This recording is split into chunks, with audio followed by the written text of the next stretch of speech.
Good morning, cadets. The school has reopened, and in this academic year, we have already completed 2 lessons, and this is the third lesson. We had a number of activities on Yoga Day, and today, on 23rd of June 2021, we are going to start a very important lesson, Deep Water, written by William Douglas. I have already given the introduction of this lesson, Deep Water. This lesson teaches us a lot. It tells us how can we overcome the fear of water. How can we face the challenges?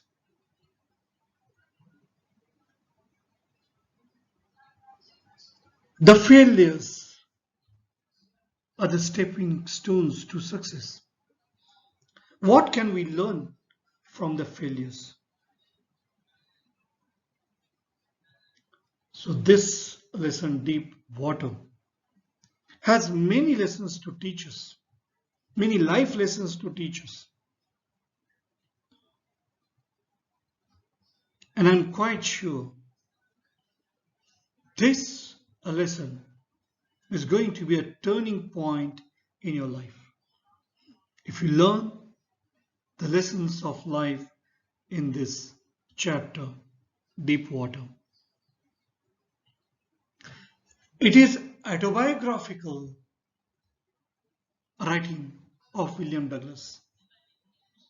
He writes his own experiences,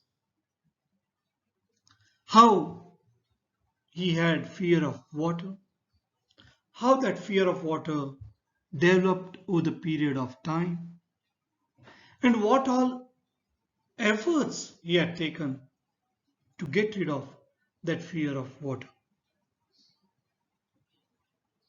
So let us have a detailed study of this lesson in the next few sessions of online study.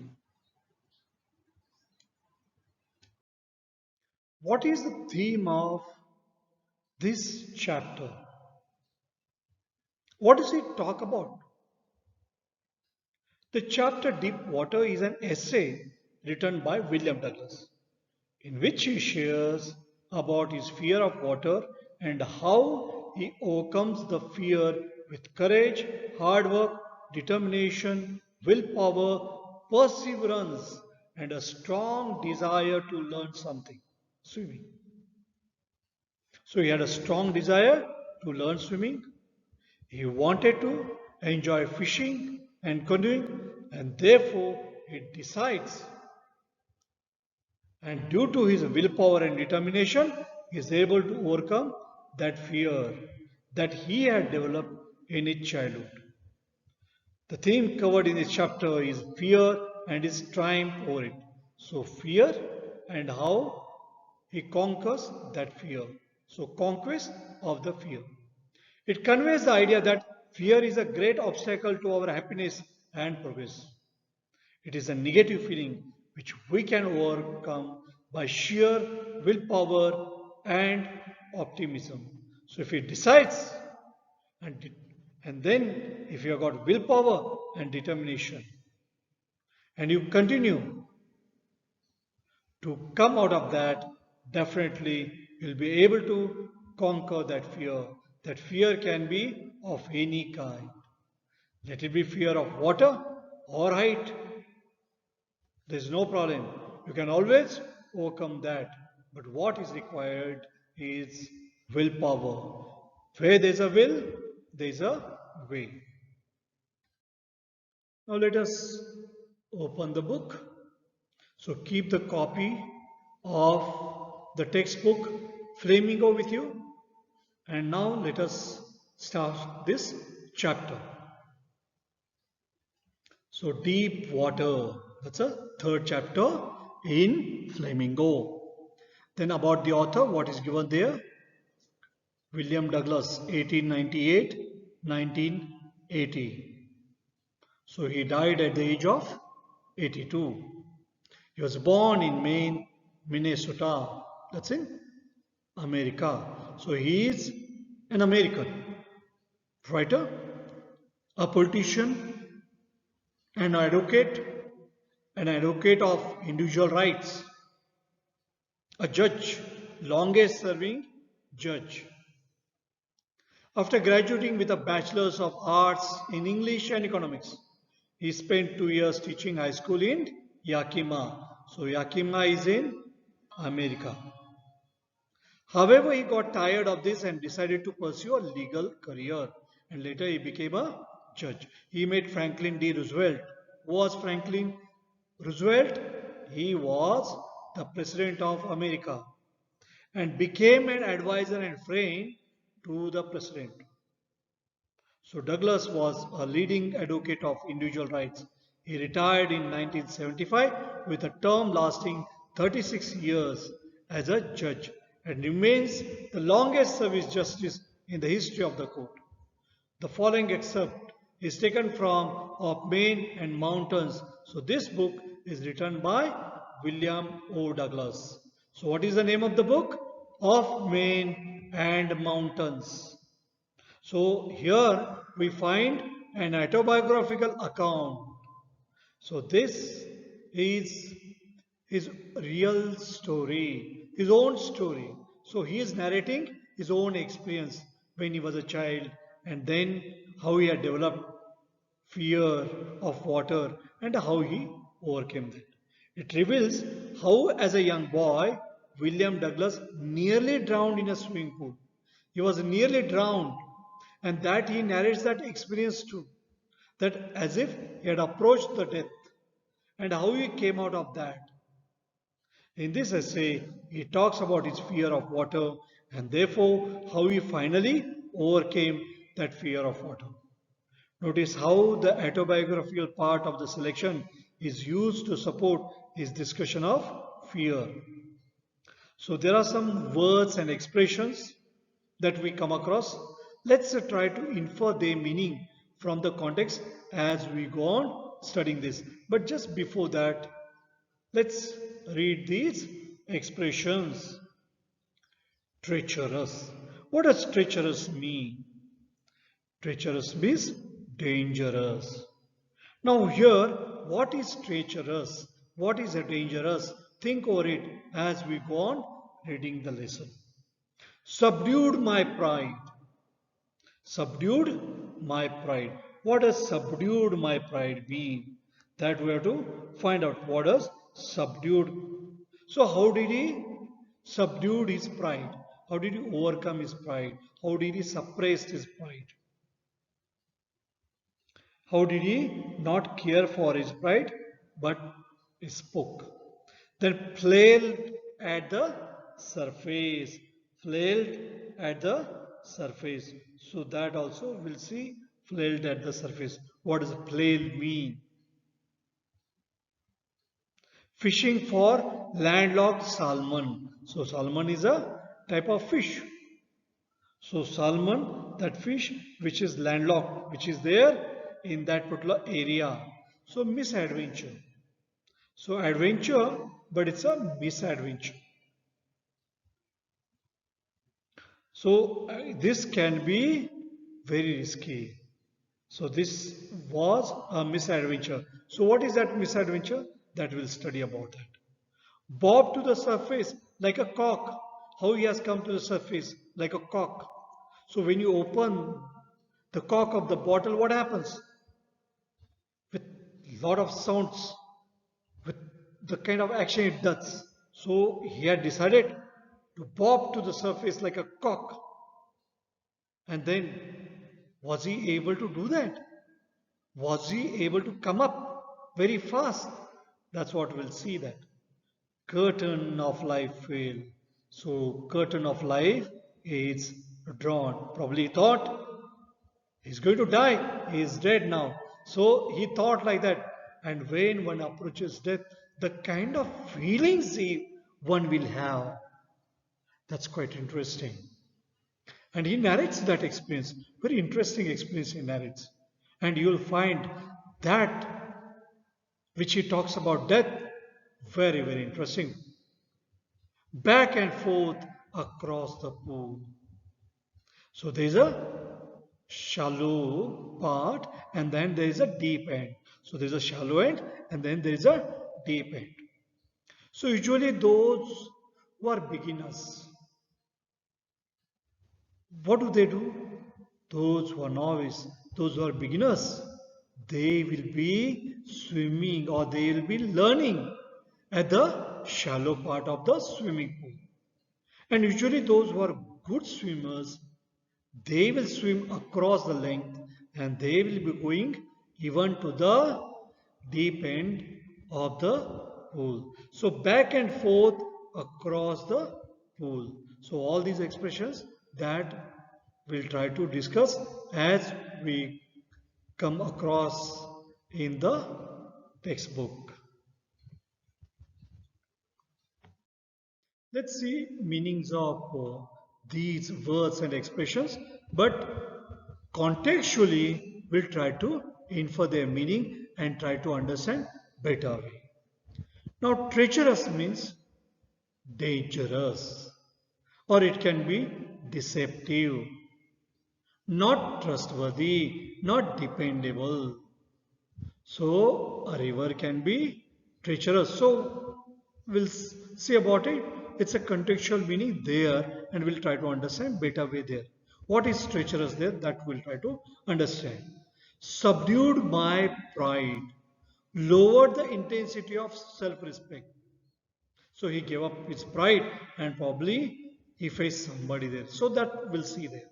Flailed at the surface. So he was striking with his hands and trying to come out that. So flailed at this to strike or lash out vigorously at the surface of the water. So with his hands he's trying as he wants to come out.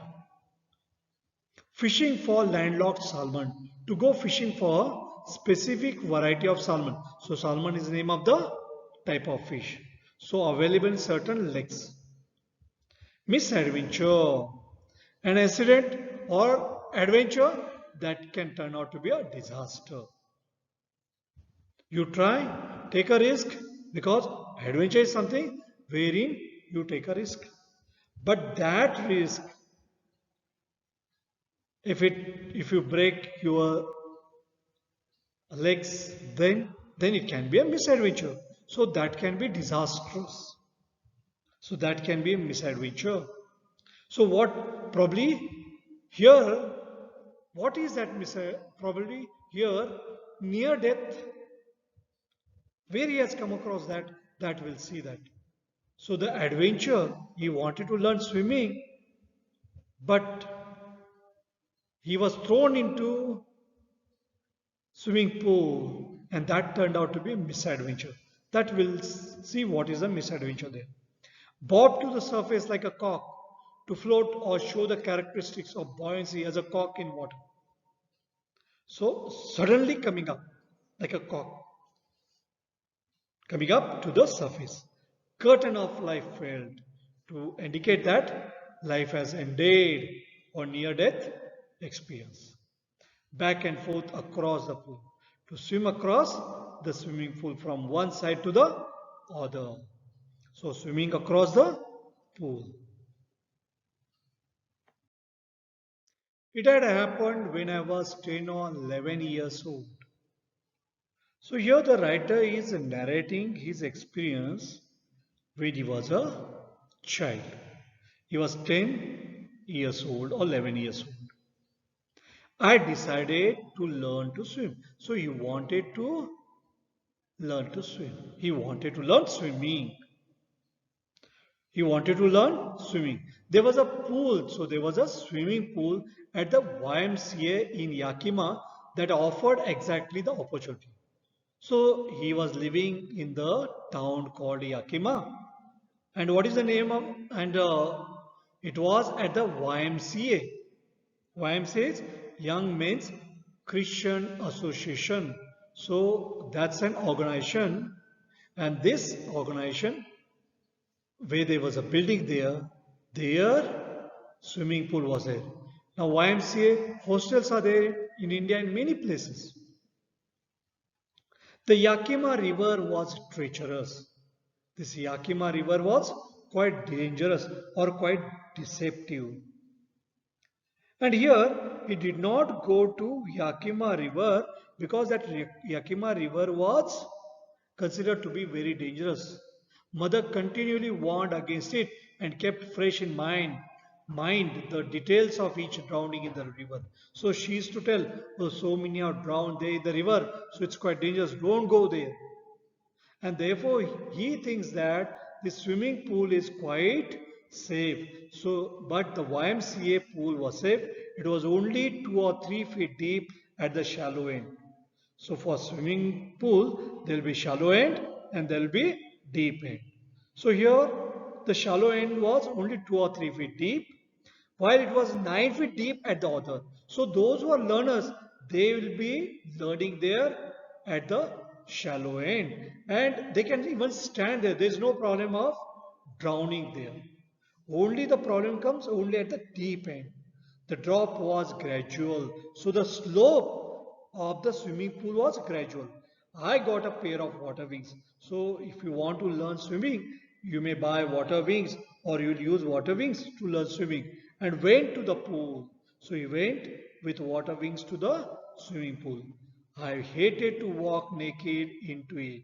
He was very thin and he never wanted to just wear probably only short and go for swimming or swimming.